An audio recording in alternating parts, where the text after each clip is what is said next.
Assalamualaikum warahmatullahi wabarakatuh. Terima kasih sudah klik video ini.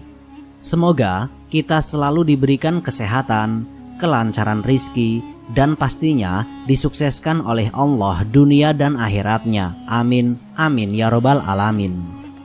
Di video kali ini kita akan menyelami satu bagian penting dari Sirah Nabawiyah.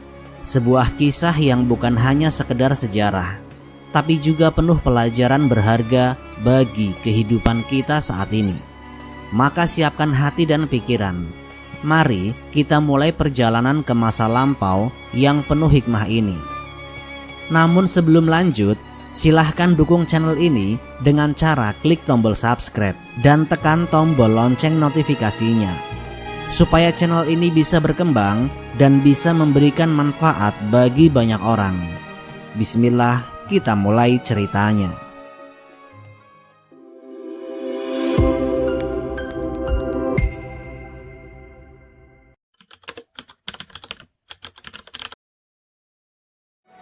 ولأفرقن بين الحق والباطل كما فرق الله بين الليل والنهار. اعلموا أني قد أسلمت وشهدت أن لا إله إلا الله وأن محمدا عبده ورسوله. أما علمت أني أسلمت؟ قلت قد أسلمت. Pagi itu, Sayyidina Umar duduk termenung. Ia mengingat-ingat siapa orang yang paling keras memusuhi Rasulullah Shallallahu Alaihi Wasallam. Nama yang langsung muncul di benaknya adalah Abu Jahal. Tanpa ragu, Sayyidina Umar bergegas menuju rumahnya. Sesampainya di depan pintu, ia mengetuk pintu dengan kuat. Tidak lama kemudian, Abu Jahal muncul dan menyambutnya dengan senyum yang ramah. "Selamat datang, wahai keponakanku. Kabar apa yang kau bawa hari ini?" tanya Abu Jahal. Sayyidina Umar menatapnya lekat-lekat. "Aku datang untuk memberitahumu sesuatu," katanya dengan suara tegas. "Aku telah mempercayai ajaran-ajaran Muhammad. Aku kini seorang muslim." Wajah Abu Jahal seketika pucat. Tangannya gemetar membanting pintu rumahnya dengan kasar. Dari balik pintu yang tertutup, terdengar suaranya yang penuh kemarahan. "Mudah-mudahan Tuhan mengutukmu. Alangkah buruknya kabar yang kau bawa." Akan tetapi Sayyidina Umar tidak peduli. Ia melangkah pergi, dan di sepanjang jalan ia memberitahu setiap orang yang ditemuinya bahwa ia telah masuk Islam. Tidak cukup hanya itu, Sayyidina Umar kemudian menuju Ka'bah. Di sana ia berdiri tegap dan mengumumkan keislamannya di hadapan banyak orang. Orang-orang Quraisy yang masih kafir menatapnya dengan perasaan campur aduk. Takut dan benci semakin membuncah di hati mereka. Setelah masuk Islam, Sayyidina Umar mendekati Rasulullah Shallallahu Alaihi Wasallam dan bertanya, "Wahai Rasulullah, bukankah kita berada di atas kebenaran, baik dalam keadaan hidup maupun mati?" Rasulullah mengangguk membenarkan. Dengan penuh keyakinan, Sayyidina Umar berkata, "Kalau begitu, mengapa kita harus bersembunyi? Sudah saatnya kita keluar dan berdakwah terang-terangan." Rasulullah tersenyum dan menyetujui usulan itu. Hari itu juga kaum muslimin keluar ke jalan-jalan kota Mekah dalam dua barisan. Barisan kanan dipimpin oleh Hamzah radhiyallahu anhu, sedangkan barisan kiri dipimpin oleh Umar bin Khattab radhiyallahu anhu. Mereka berjalan dengan penuh keberanian menuju Masjidil Haram. Sejak saat itu, Sayyidina Umar digelari Al-Faruq, sang pembeda antara kebenaran dan kebatilan. Islam pun semakin menjadi perbincangan di kota Mekah. Orang-orang mulai bertanya-tanya kepada teman-teman mereka yang telah terlebih dahulu masuk Islam. Sebagian penasaran, sebagian lainnya marah dan terus menjelek-jelekan ajaran ini.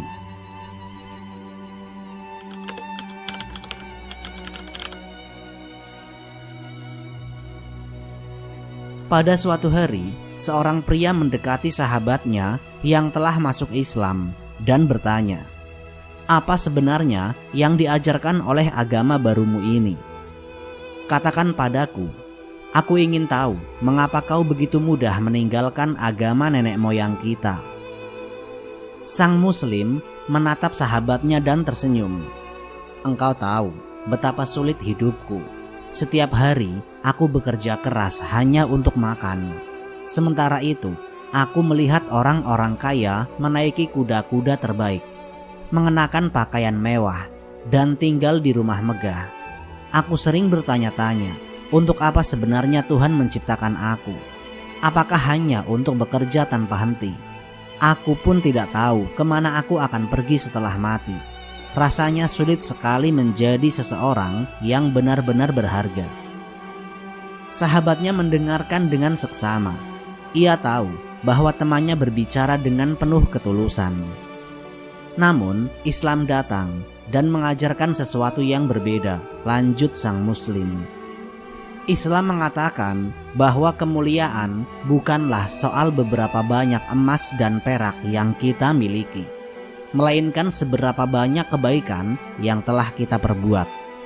Islam tidak melarang seseorang menjadi kaya, tetapi Islam mengajarkan bahwa nilai cinta kasih, persaudaraan, tolong-menolong, dan kebersamaan jauh lebih berharga daripada setumpuk harta. Pria itu mengangguk-ngangguk, mulai memahami apa yang dimaksud sahabatnya itu. Dan lebih dari itu, kata sang Muslim lagi, Islam mengenalkan aku kepada Tuhan yang sebenarnya.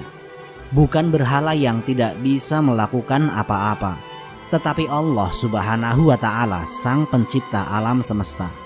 Melalui Rasulullah Shallallahu Alaihi Wasallam, Allah menurunkan firman-Nya kepada kita. Dengarkan ayat-ayat ini, engkau akan tahu bahwa tidak ada seorang penyair pun yang bisa menandingi keindahannya, apalagi kebenaran yang terkandung di dalamnya. Kemudian sang Muslim itu melantunkan beberapa ayat Al-Quran. Suaranya mengalun lembut, namun penuh kekuatan.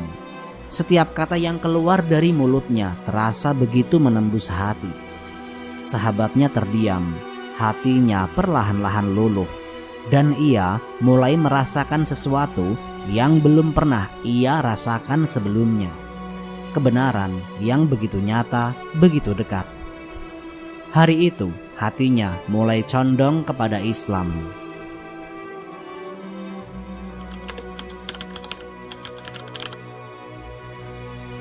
Di tengah kekhawatiran para pemuka Quraisy, seorang dari mereka berseru lantang, "Apa yang terjadi dengan Muslim yang berhijrah ke Habasyah? Kita tidak bisa membiarkan mereka berlindung di sana." Seorang pembesar lainnya mengangguk setuju. Dengan perlindungan dari Raja Najasyi, mereka bisa bertambah kuat. Ini bisa menjadi ancaman bagi kita. Kita harus bertindak, kata yang lain dengan geram. Kirim utusan kepada Najasyi. Katakan apapun yang bisa membuatnya memulangkan mereka ke Mekah. Dan akhirnya, dua orang yang cerdik dan berpengaruh di antara mereka, yaitu Amr bin As dan Abdullah bin Abi Rabi'ah, ditunjuk untuk menemui Raja Najasyi. Dengan tangan penuh hadiah-hadiah berharga, mereka pun berlayar menuju Habasyah, berharap dapat membujuk sang raja. Dan setibanya di istana, mereka segera menghadap Raja Najasyi dan mempersembahkan hadiah-hadiah istimewa untuknya dan para pembesar istana. "Paduka Raja," kata Amr bin As dengan penuh hormat, "kaum muslimin yang datang ke negeri Paduka ini adalah budak-budak kami yang tidak punya malu. Mereka telah meninggalkan agama nenek moyang mereka, tetapi mereka juga tidak mengikuti agama Paduka.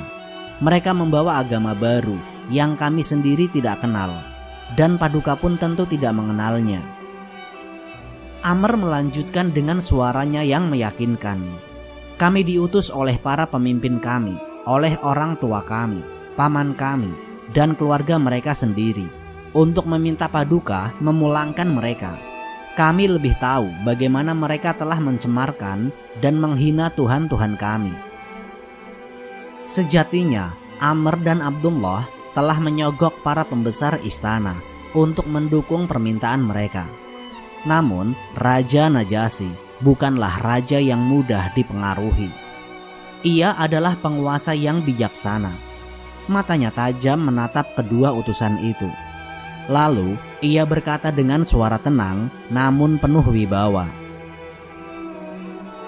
"Aku tidak akan mengusir mereka sebelum aku mendengar sendiri alasan mereka meninggalkan Mekah. Bawa mereka ke hadapanku." Para pengungsi kaum muslimin segera dikumpulkan di hadapan Raja Najasyi. Dengan penuh rasa ingin tahu, sang raja bertanya, "Agama apakah ini yang membuat kalian meninggalkan kaum kalian sendiri, namun juga tidak mengikuti agamaku atau agama lainnya?"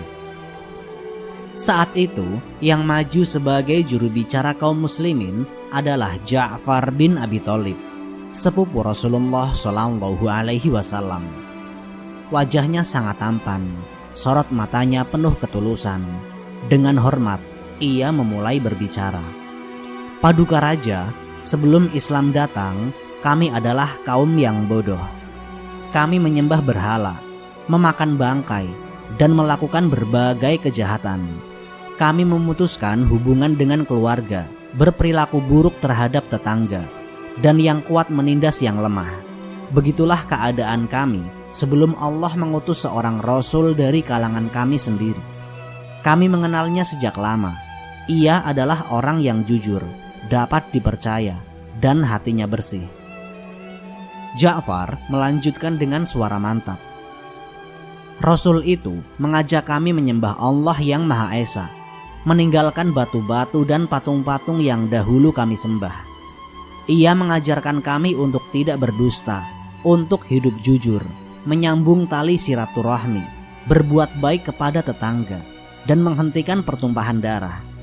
Ia melarang kami berbuat keji, berdusta, memakan harta anak yatim, dan mencemarkan kehormatan wanita.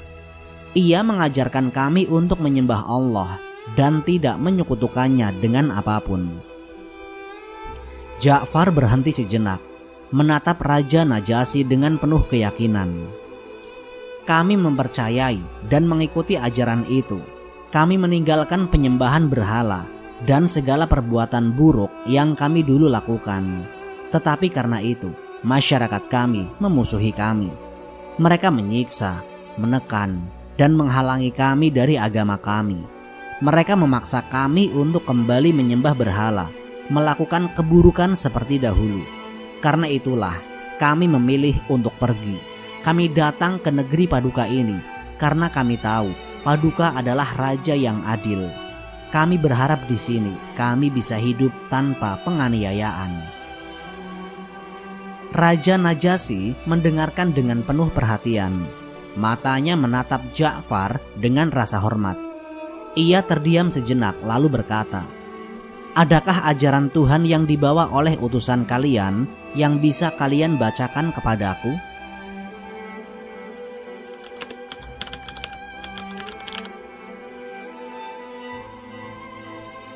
Ja'far mengangguk dengan penuh keyakinan. "Ya, Paduka, aku akan membacakan firman Allah yang diturunkan kepada Nabi kami." Lalu dengan suara lembut namun penuh kekuatan, Ja'far membacakan ayat-ayat dari surat Maryam. Maka Maryam menunjukkan kepada anaknya. Mereka berkata, "Bagaimana kami akan berbicara dengan anak kecil yang masih dalam ayunan?" Berkata Isa, "Sesungguhnya aku ini hamba Allah. Dia memberiku kitab Injil, dan dia menjadikanku seorang nabi, dan dia menjadikan aku seorang yang diberkahi di mana saja aku berada. Dan dia memerintahkan kepadaku mendirikan sholat dan menunaikan zakat sebelum aku hidup, dan berbakti kepada ibuku. Dan dia tidak menjadikanku seorang yang sombong lagi celaka. Dan kesejahteraan semoga dilimpahkan kepadaku pada hari aku dilahirkan, pada hari aku meninggal, dan pada hari aku dibangkitkan hidup kembali." Quran Surat Maryam ayat 29 sampai 33. Ketika Ja'far selesai membacakan ayat-ayat tersebut, suasana di istana menjadi hening. Semua orang yang mendengar ayat-ayat tersebut tertegun. Beberapa dari mereka bahkan terlihat menahan nafas. Salah seorang pembesar istana berbisik, "Itu kata-kata yang keluar dari sumber yang sama dengan ajaran Isa Al-Masih." Mata Raja Najasyi mulai berkaca-kaca. Ia menoleh kepada para penasihatnya dan berkata dengan penuh haru, "Kata-kata ini dan yang dibawa oleh Musa berasal dari sumber cahaya yang sama." Ia lalu berpaling kepada Amr bin As dan Abdullah bin Abi Robi'ah. "Pergilah kalian, aku tidak akan menyerahkan kaum muslimin kepada kalian." Kaum muslimin saling berpandangan dengan rasa syukur yang mendalam. Mereka tahu bahwa perlindungan Allah Subhanahu wa Ta'ala selalu bersama mereka. Namun, Amr bin As dan Abdullah tidak menyerah begitu saja. Saat mereka meninggalkan istana, Abdullah berkata dengan geram, "Tidak bisa begini, kita tidak mungkin kembali ke Mekah dengan tangan hampa." Amr mengangguk pelan, berpikir keras, "Aku punya siasat lain. Biarkan mereka merasa tenang malam ini. Besok kita akan mengajukan pertanyaan yang pasti akan mengguncang mereka." Dan keesokan harinya mereka kembali menghadap Raja Najasyi. "Paduka," kata mereka, "kaum muslim ini memiliki pandangan yang keliru tentang Isa putra Maryam. Mereka menuduhnya dengan tuduhan yang keji." Raja Najasyi menoleh kepada Ja'far dan bertanya dengan suara tegas, "Benarkah demikian? Bagaimana pendapat kalian tentang Isa putra Maryam?" Dengan penuh ketenangan, Ja'far menjawab, "Tentang dia, kami mengikuti apa yang dikatakan oleh Nabi kami, bahwa ia adalah hamba Allah, utusannya, ruhnya, dan firman-Nya yang disampaikan kepada Maryam." Mendengar jawaban itu, Raja Najasyi turun dari singgasananya. Dengan penuh haru, ia menggambarkan sebuah garis tipis di tanah dan berkata, "Antara agama kalian dan agama kami, perbedaannya tidak lebih dari garis ini." Akhirnya, Amr bin As dan Abdullah pun pulang ke Mekah dengan tangan hampa. Sementara kaum muslimin di Habasyah merasa aman dalam perlindungan sang raja.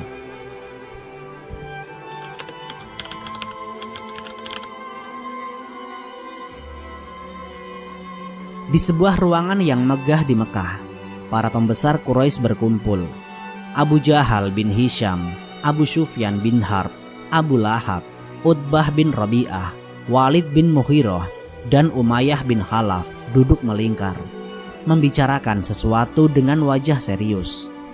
Hari itu, mereka telah sepakat untuk mengundang Rasulullah SAW dalam pertemuan mereka. Ketika undangan itu sampai, hati Rasulullah sempat dipenuhi harapan. Mungkin ini saatnya mereka mulai terbuka terhadap ajaran Islam. Mungkin hari ini mereka akan tersentuh dan mau menerima kebenaran. Dengan penuh keikhlasan, beliau pun memenuhi undangan tersebut. Namun sesampainya di sana, harapan itu sirna. Para pembesar Quraisy bukan ingin mendengarkan ajaran beliau, melainkan justru menawarkan sesuatu yang sama sekali tidak pernah terlintas dalam hatinya. Mereka, para pembesar Quraisy berkata, "Wahai Muhammad, jika yang kau inginkan adalah harta, kami akan mengumpulkan kekayaan untukmu hingga kau menjadi orang paling kaya di antara kami. Jika yang kau dambakan adalah kekuasaan, kami akan menjadikanmu pemimpin kami. Dan jika yang kau inginkan adalah kemuliaan, kami akan mengangkatmu sebagai orang yang paling terhormat." Rasulullah SAW terdiam sejenak. Beliau menatap wajah-wajah mereka satu persatu. Lalu dengan tenang beliau berkata, "Apa yang kalian katakan sama sekali tidak pernah terlintas dalam lubuk hatiku. Aku datang memenuhi ajakan kalian, bukan untuk mencari harta, bukan untuk mencari kemuliaan, bukan pula untuk mencari kekuasaan. Allah telah mengutusku sebagai utusan bagi kalian semua. Jika kalian menerima ajaran yang kubawa, itu adalah keberuntungan bagi kalian di dunia dan di akhirat. Dan jika kalian menolak, aku akan bersabar hingga Allah sendiri yang memutuskan persoalan yang terjadi di antara kita. Para pembesar Quraisy saling bertukar pandang, mengerutkan kening mereka. Lagi-lagi, Rasulullah hanya berbicara tentang Tuhannya. Hingga akhirnya salah seorang dari mereka angkat bicara. Baiklah wahai Muhammad, bagaimana jika kita mengadakan perjanjian? Kita saling menyembah Tuhan masing-masing. Jika Tuhan kami lebih baik dari Tuhanmu, maka engkau dan pengikutmu akan mendapatkan manfaatnya. Dan sebaliknya, jika Tuhan yang engkau sembah lebih baik dari Tuhan kami, maka kami akan mendapatkan manfaatnya.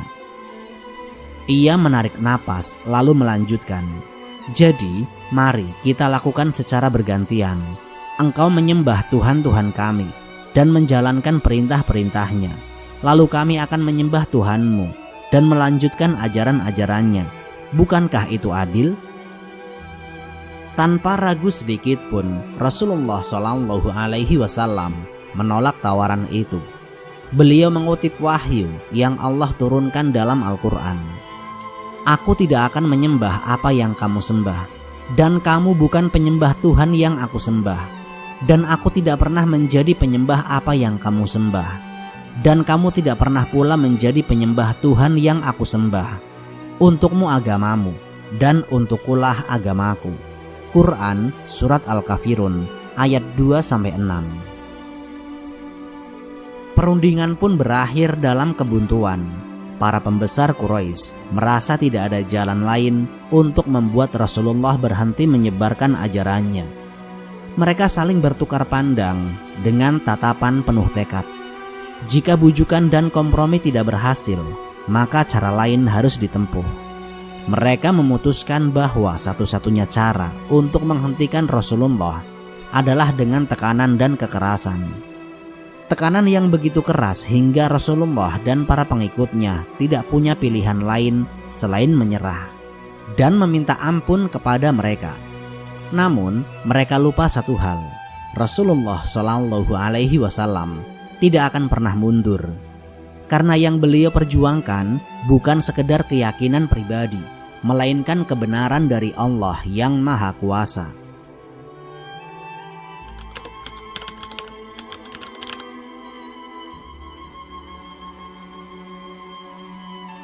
Bayangkan suasana di dalam ruangan itu. Seorang pemuka Quraisy berdiri, suaranya menggelegar, memecah kebisuan di antara para pembesar yang hadir. Lihatlah jumlah pengikut Muhammad yang semakin bertambah. Budak-budak kita berani menentang tuan mereka, hanya karena mereka dilindungi oleh pengikut Muhammad yang kaya raya. Kita siksa satu, datang lagi yang lain untuk membebaskannya tanpa ragu. Seruan itu disambut anggukan setuju dari beberapa orang di sekelilingnya. Itu yang membuatku khawatir, sahut yang lain. Suaranya penuh kegelisahan. Bayangkan jika jumlah budak yang mereka bebaskan terus bertambah. Jika suatu hari mereka diberikan senjata, kita akan kewalahan menghadapi mereka. Keheningan sesaat menyelimuti ruangan. Semua menyadari betapa besar ancaman ini. Sejak Hamzah dan Umar masuk Islam, kekuatan mereka semakin kuat. Seorang pembesar lain menggelengkan kepala, suaranya penuh keluhan.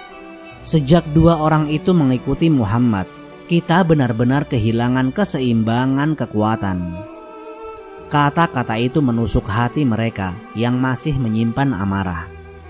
Puluhan budak yang masuk Islam mungkin bukan ancaman besar, tetapi keislaman seorang Hamzah dan Umar itu adalah pukulan yang sangat berat buat mereka. Muhammad tidak akan berdaya jika bukan karena perlindungan dari keluarganya, Bani Hashim. Seorang berucap dengan geram. Seorang lainnya menyahut, matanya menyala penuh kebencian. Bani Hashim pun belum semuanya mengikuti Muhammad. Jika mereka tetap melindunginya, mereka juga harus menerima akibatnya. Kita boikot mereka, seru seseorang dengan penuh semangat. Jangan beri mereka kesempatan berdagang. Jangan izinkan mereka menikah dengan kita. Buat mereka miskin dan sengsara. Riuh rendah suara dukungan memenuhi ruangan. Mereka sepakat untuk melancarkan pemboikotan. Sebuah pengumuman dituliskan di atas lembaran. Isinya melarang seluruh penduduk Mekah untuk berhubungan dengan Bani Hashim. Tidak boleh ada pernikahan, tidak boleh ada transaksi jual beli, dan tidak boleh ada bantuan apapun. Lembaran itu digantungkan di dinding Ka'bah, menjadi saksi bisu atas keputusan yang kejam. Keesokan harinya, penduduk Mekah gempar. Keputusan itu membuat Bani Hashim terisolasi.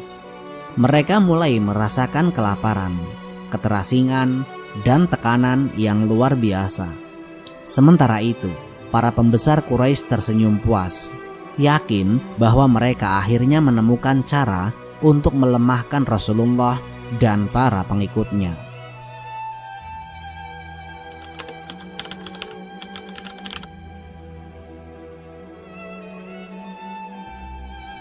Dan sejak saat itu, kehidupan di Syi'ib Abu Thalib menjadi penuh penderitaan. Pemboikotan yang sebelumnya hanya bersifat kecil-kecilan kini menjadi lebih kejam. Setiap saudagar yang masuk Islam diancam oleh Abu Jahal. Kami akan memboikot barang daganganmu dan membuatmu jatuh miskin, geram Abu Jahal. Rasulullah SAW, Bani Hashim, dan para pengikutnya diasingkan ke dalam Syi'ib, sebuah benteng kecil milik Abu Thalib. Quraisy menegaskan, serahkan Muhammad kepada kami, maka pemboikotan akan dicabut. Namun bukannya menyerah, Bani Hashim justru semakin teguh dalam melindungi Rasulullah. 3 tahun berlalu dalam penderitaan. Hanya pada musim haji mereka mendapat sedikit kebebasan untuk berdakwah keluar Syi'ib. Tetapi itu pun selalu diikuti oleh Abu Lahab yang mengolok-olok Rasulullah dengan kata-kata kasar di hadapan para peziarah dari seluruh jazirah Arab. Tanpa hubungan dagang, makanan menjadi langka. Para sahabat terpaksa memakan daun-daunan dan kulit pohon yang tipis. Tangisan anak-anak kelaparan menggema di malam hari. Sementara orang-orang dewasa mengganjal perut mereka dengan batu agar rasa lapar tidak begitu menyiksa. Namun, tidak semua orang Quraisy setuju dengan kebrutalan ini. Beberapa dari mereka diam-diam membantu Bani Hashim. Pada suatu malam, Abu Jahal yang sedang meronda di sekitaran Syi'ib memergoki Hakim bin Hisham bersama budaknya yang membawa karung gandum untuk bibinya, yaitu Sayyidah Siti Khadijah, istri Rasulullah SAW. Tanpa ampun, Abu Jahal memukul budak itu dan merampas karungnya. "Aku bersumpah," teriaknya dengan nafas memburu, "tidak seorang pun boleh menyelundupkan makanan kepada Muhammad." Saat itu, Al-Bukhari datang berteriak, "Hai, makanan ini milik bibinya. Bibinya memberikannya kepadanya. Mengapa engkau melarangnya, mengembalikannya kepada bibinya sendiri?" Perdebatan berubah menjadi perkelahian. Abu Jahal tidak berkutik ketika Al-Bukhari memukulnya dengan tulang unta hingga terluka. Kejadian ini menyulut simpati beberapa orang Quraisy lainnya yang mulai mempertanyakan kebijakan kejam terhadap Bani Hashim. Meskipun dalam derita, pemboikotan ini justru menguatkan keimanan para pengikut Rasulullah. Mereka bertahan dengan harapan dan keyakinan bahwa Allah akan menolong mereka. Syi'ib Abu Thalib. Syi'ib Abu Thalib adalah tempat di mana kaum muslimin pernah digiring, dikurung, dan dijaga ketat. Dinding-dinding batu yang tinggi mengelilinginya, begitu kokoh hingga tidak seorang pun bisa memanjatnya. Tempat ini terletak di Bukit Abu Kubais, di sebelah timur Mekah. Satu-satunya pintu masuk hanyalah sebuah celah sempit. Tingginya kurang dari 2 meter. Bahkan seekor unta pun kesulitan melewatinya. Pada suatu malam di dalam Syi'ib Abu Thalib, seorang anak kecil menangis di pangkuan ibunya. "Ibu, aku lapar," isaknya dengan suara lemah. Sang ibu mengelus kepala anaknya, berusaha menenangkan. "Besok ya nak, besok kita pasti dapat kiriman makanan." Anak itu menggeleng keras. "Tidak mau, aku mau makan sekarang." Jeritnya semakin nyaring. Namun bukan hanya dia yang merasakan kepedihan ini.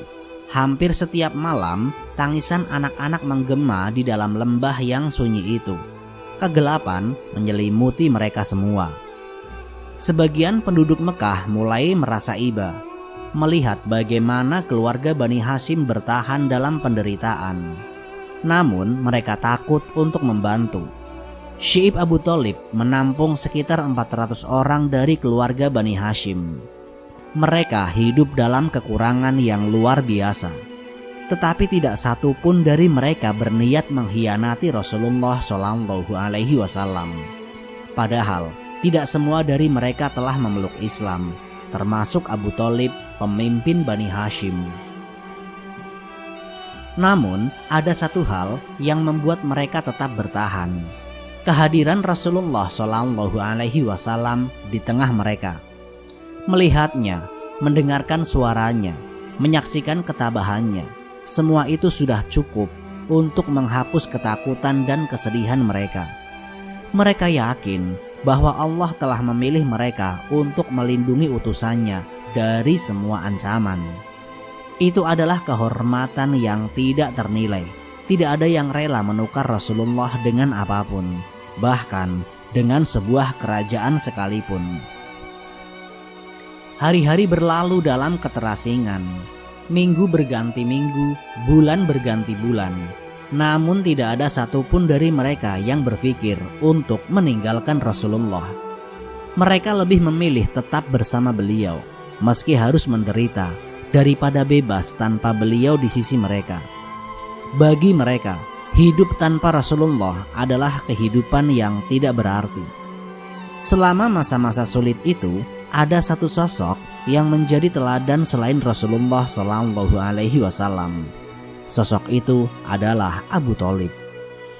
Meski tidak memeluk Islam, ia tetap berdiri teguh melindungi keponakannya.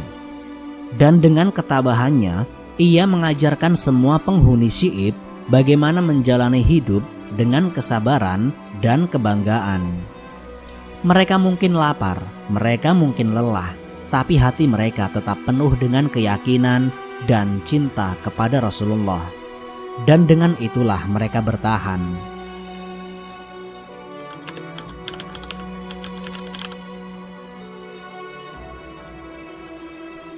Pada suatu masa yang penuh tantangan, ada seorang wanita yang menjadi teladan bagi banyak orang. Beliau adalah Sayyidah Khadijah, seorang perempuan bangsawan yang dibesarkan dalam kemewahan.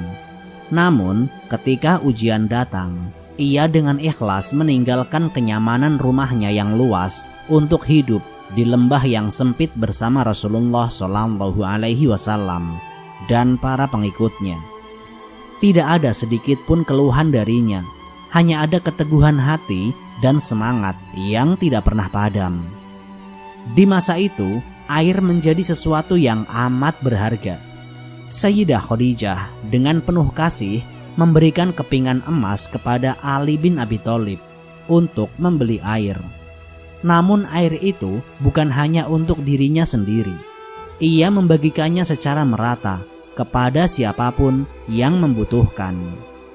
Kepeduliannya tidak hanya untuk dirinya sendiri atau keluarganya, tapi untuk semua yang berjuang bersamanya. Beliau adalah pelindung bagi kaumnya, terutama bagi anak-anak keluarga Bani Hashim. Setiap kali ada bahan makanan yang berhasil diperoleh, ia selalu memastikan anak-anak mendapatkannya lebih dahulu sebelum orang dewasa. Setelah itu, ia mendahulukan kepentingan para orang tua, bahkan mengesampingkan kebutuhannya sendiri.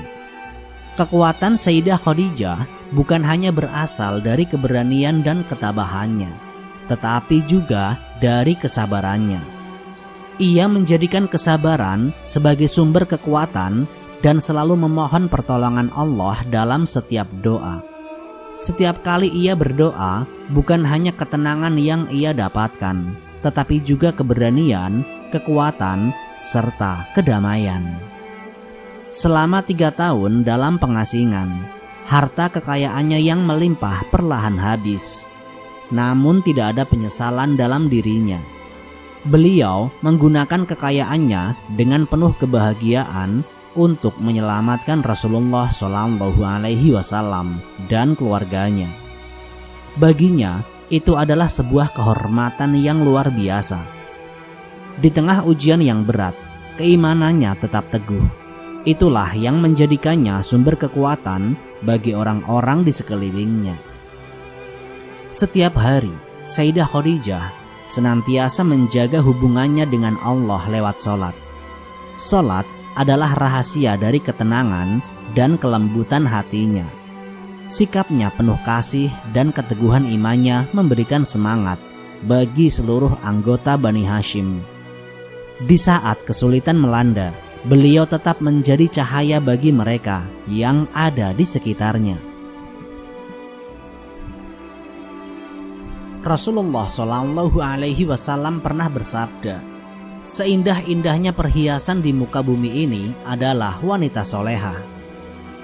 Islam begitu memuliakan kaum wanita karena mereka adalah tiang bagi suatu bangsa.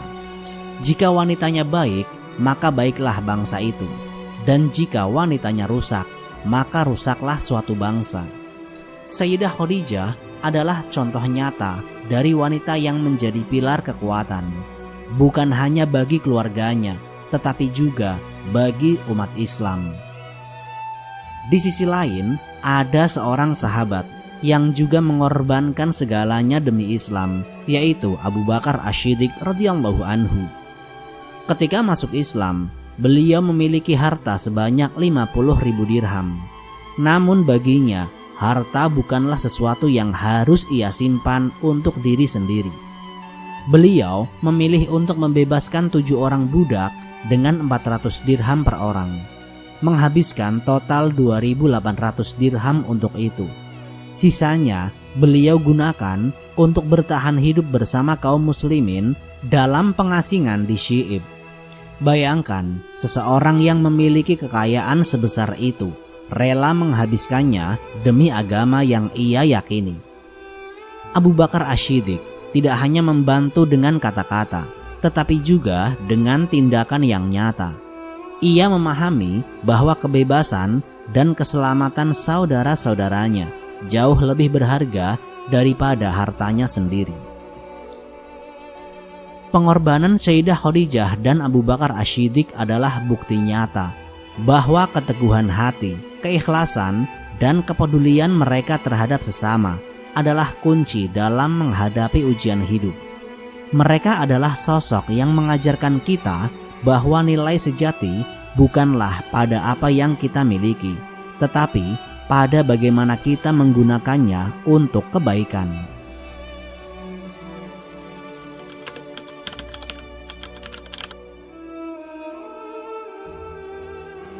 Di tengah berbagai kesulitan yang dihadapi, Rasulullah SAW tidak pernah menyerah.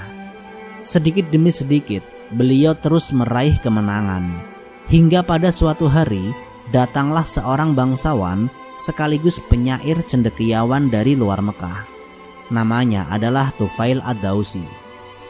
Begitu tiba di Mekah, orang-orang Quraisy segera menemuinya dan memperingatkannya dengan nada serius.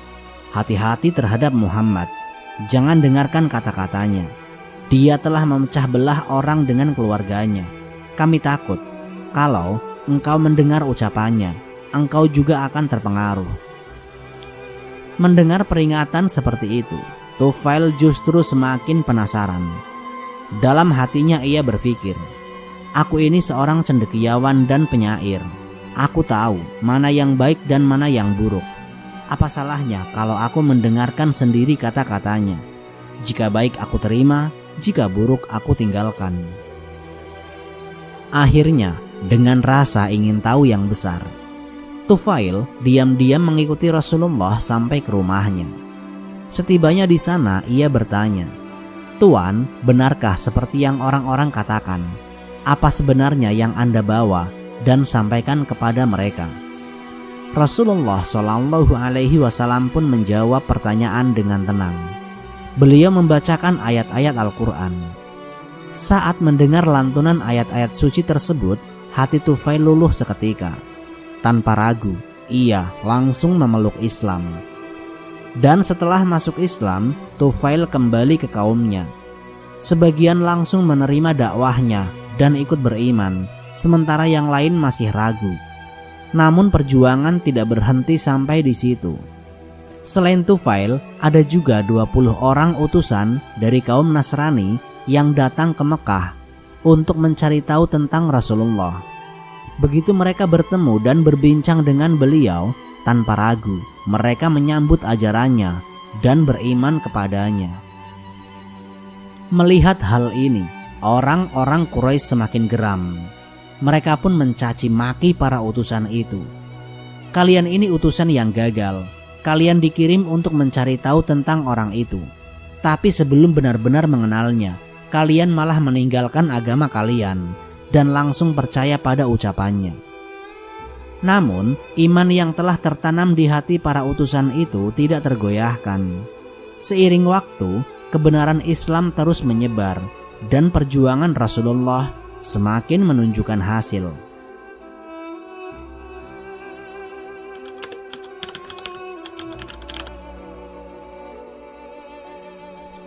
Pada suatu ketika, di tengah gelapnya malam di Mekah, ada 3 orang laki-laki yang diam-diam keluar dari rumah mereka. Mereka adalah Abu Sufyan, Abu Jahal, dan Ahnas bin Syarik. Malam itu bukan sembarang malam, karena mereka punya satu tujuan yang tidak ingin diketahui oleh siapapun, yaitu mendengarkan bacaan Al-Quran dari Rasulullah Shallallahu Alaihi Wasallam. Abu Sufyan yang selama ini dikenal sebagai salah satu tokoh Quraisy paling keras menentang Islam, tidak bisa memungkiri bahwa ada sesuatu dalam bacaan Rasulullah yang begitu menenangkan. Suaranya yang merdu, ayat-ayat yang begitu dalam, membuat hatinya terasa damai. Sejenak, semua kebenciannya luntur. Ia berdiri di sana, di balik bayang-bayang kegelapan, menikmati lantunan ayat yang dibacakan oleh Rasulullah. Tapi ternyata, ini bukan satu-satunya yang punya rasa penasaran seperti itu.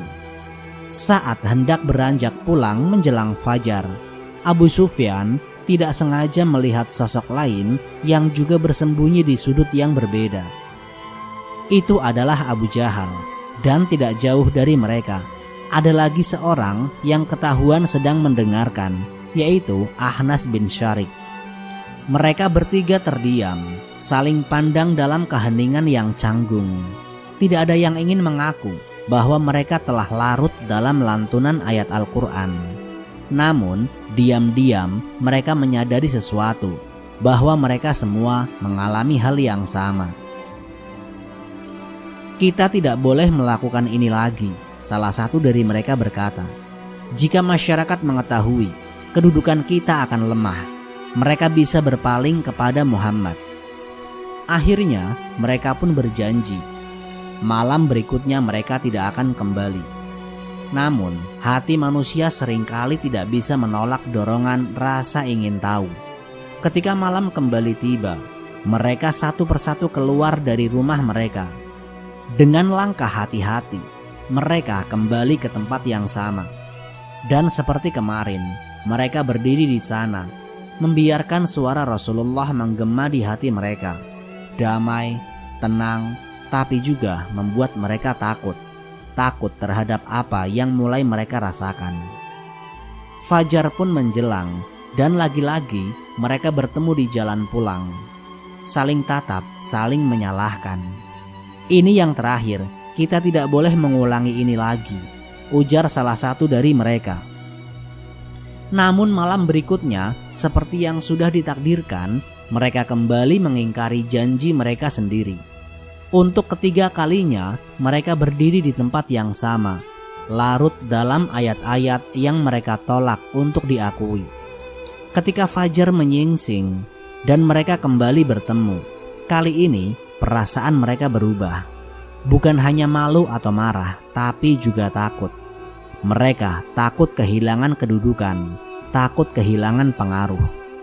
Jika orang-orang Quraisy mengetahui bahwa mereka pun terpesona oleh bacaan Rasulullah. Dan disitulah keputusan besar dibuat. Mereka bertekad tidak lagi. Perasaan damai yang mereka rasakan harus disingkirkan jauh-jauh. Mereka memilih mempertahankan gengsi dan kekuasaan di atas ketenangan yang sempat menyentuh hati mereka.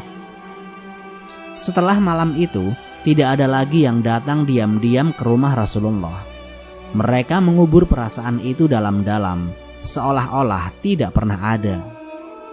Namun, benarkah mereka bisa melupakan apa yang pernah mereka dengar? Atau justru ayat-ayat itu tetap terngiang dalam hati mereka, meski mereka berusaha menolaknya? Wallahu a'lam bishawab. Dan saya mohon maaf jika ada kata-kata atau cerita yang kurang tepat atau kurang berkenan. Semoga kisah ini memberikan manfaat dan inspirasi bagi kita semua. Terima kasih telah menonton sampai akhir. Semoga kita selalu diberikan kekuatan dan petunjuk dalam menjalani hidup dengan penuh iman dan amal yang baik. Akhirul kalam, wassalamualaikum warahmatullahi wabarakatuh.